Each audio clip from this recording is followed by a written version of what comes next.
Shalom, salam sejahtera, salam kasih di dalam nama Yesus.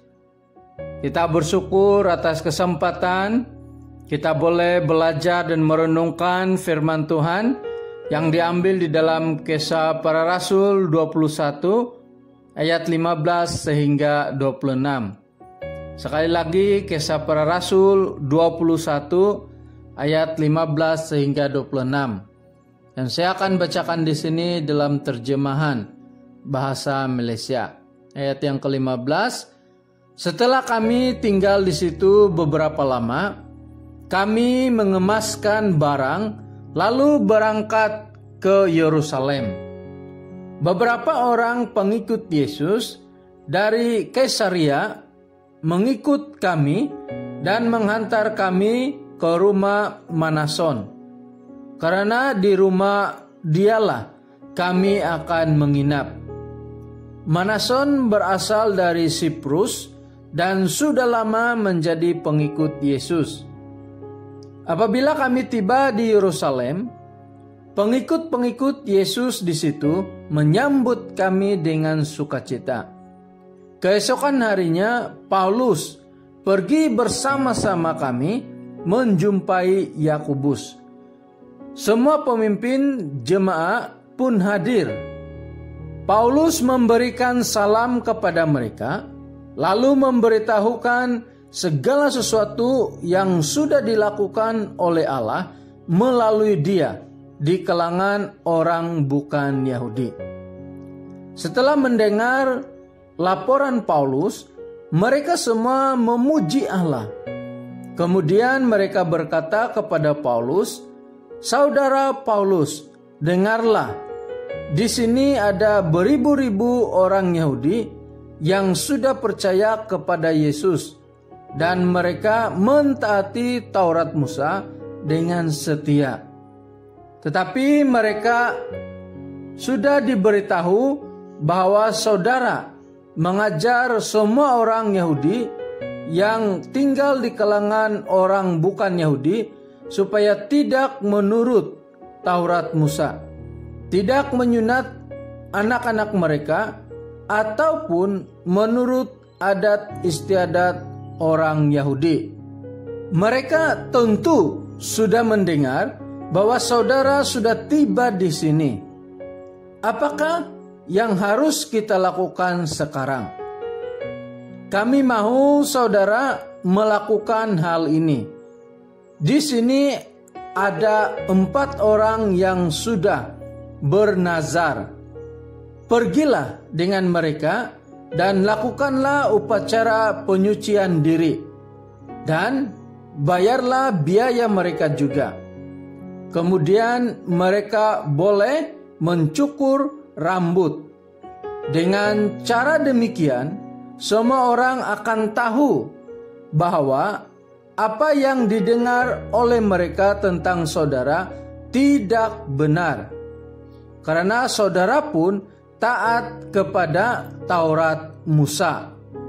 Tetapi bagi orang bukan Yahudi yang percaya kepada Yesus, kami telah mengirim sepucuk surat kepada mereka tentang keputusan kami.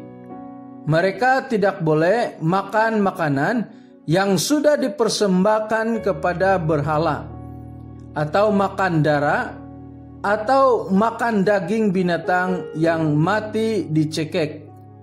Dan mereka juga harus menjauhkan diri daripada perbuatan cabul.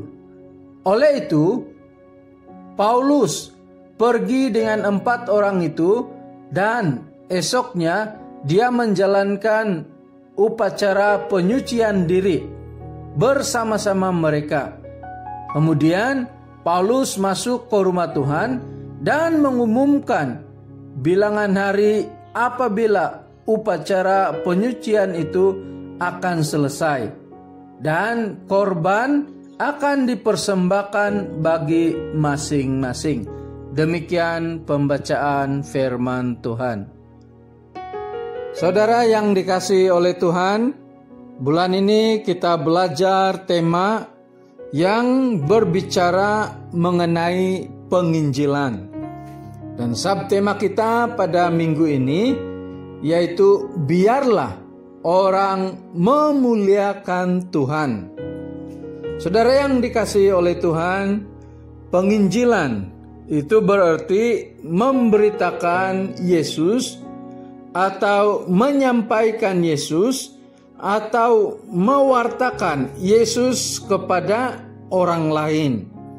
Dan ini merupakan satu berita yang memberikan sukacita bagi yang menerimanya. Dan subtema kita pada minggu ini, biarlah orang memuliakan Tuhan.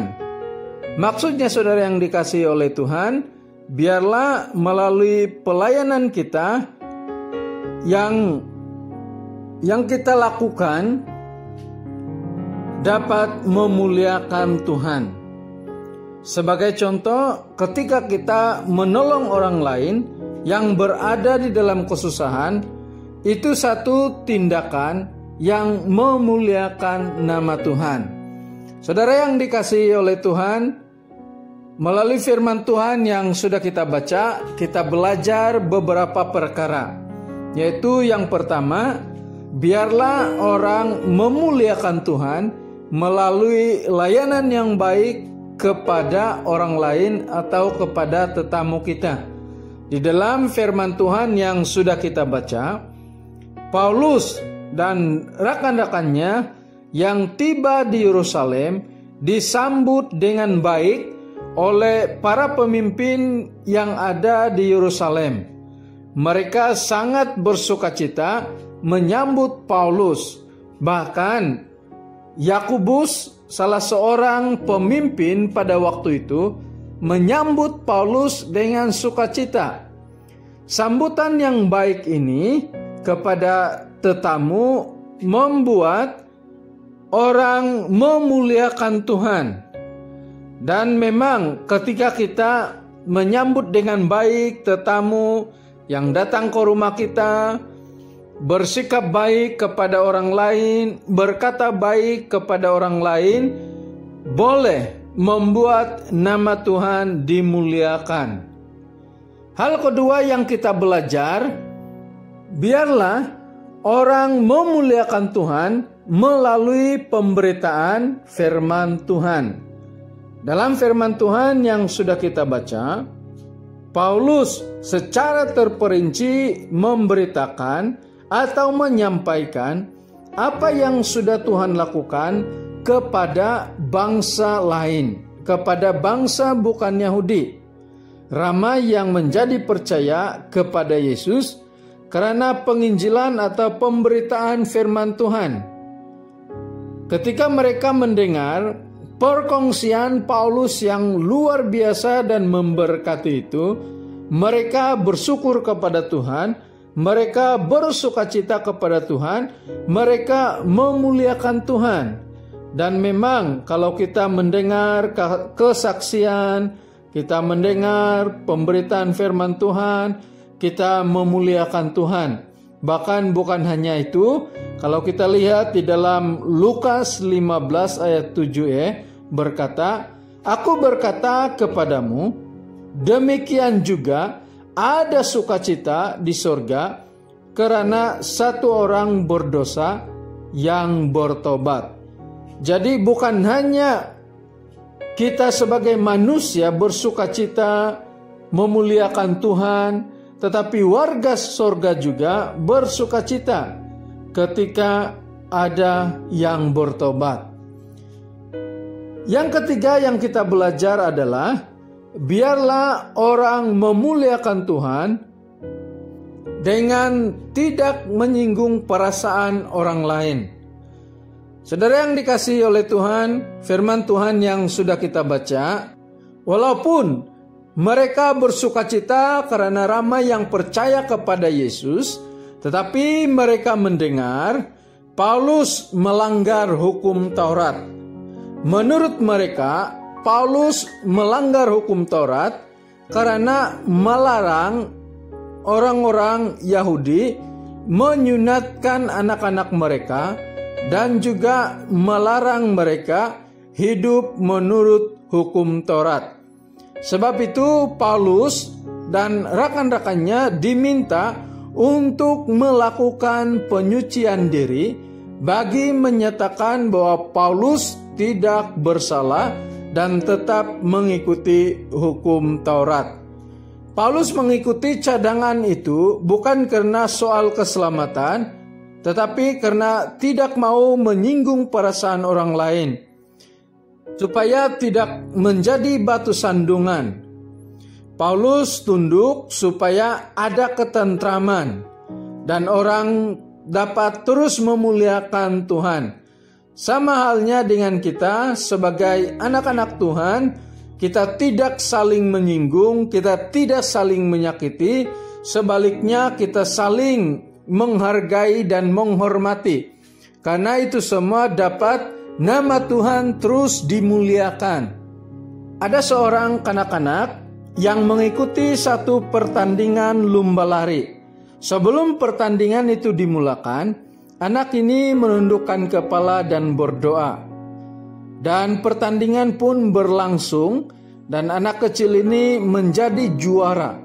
Sewaktu menyampaikan sijil, dia ditanya, "Kamu tadi berdoa supaya kamu menang?" Dan anak kecil ini menjawab, "Bukan. Rasanya tidak adil berdoa untuk mengalahkan orang lain. Saya hanya berdoa supaya tidak menangis kalau kalah." Semua orang yang hadir terdiam dan kagum dengan jawaban anak kecil ini. Tidak berapa lama kemudian, orang ramai pun bertepuk tangan. Saudara, melalui jawaban anak kecil ini, orang ramai kagum dan memuliakan Tuhan. Sebab itu, biarlah perkataan kita yang memberkati, sikap kita yang memberkati, kasih kita kepada Tuhan dan sesama, hidup kita yang baik, komitmen kita yang baik di dalam pelayanan, atau dengan kata yang lain, apapun yang kita lakukan, biarlah nama Tuhan dimuliakan. Saudara yang dikasihi oleh Tuhan, biarlah muliakanlah Tuhan dengan hidup kita yang memberkati. Marilah kita bersama-sama terus menjadi berkat bagi Tuhan, supaya nama Tuhan akan terus dimuliakan. Terima kasih, Tuhan memberkati.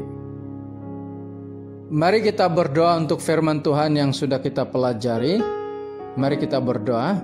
Bapa di sorga, terima kasih atas firman-Mu yang sudah kami dengar dan pelajari.